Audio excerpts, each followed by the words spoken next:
السلام علیکم ورورو، زه د ټوپۍ یم، محمد اجاز نوم مې دی او دا اووم کال دی چې دې وړوکي ته وینه خیژوم. د ده تیلیسیمیا بیماري ده.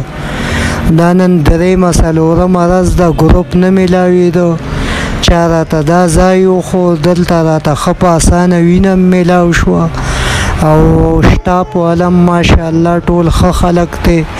الله دې وله د دې اجر ورکړي او الله دې دا ځای کامیاب کړي چې زمونږ او ستاسو غریبانانو خلکو ته سهولت یې پکې.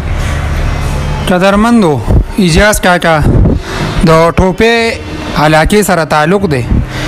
اجاز کاکا چې ما سره رابطه وکړه نو وی درې مرض د زه وینې پسې ګرځمه. ما ورته وی راځه کاکا ماشوم ته وینه شروع ده، دا هغه وینه ده، دا هغه قطرې دي چې د تیلیسیمیا د ګلاب ماشومان په ژوندون تیری. د دې دا ژوند د بل په وینه باندې. زما د دې ویډیو مطلب او مقصد صرف دا دی، دا ویډیو هر رور ته ورسوي چاته چې د وینې څه قسمه مسئلې بای دلته راځي. 24 غنټې دلته ډاکټرانو سټاف او ملګري موجودي او تاسو به هر قسمه مدد او خدمت کی.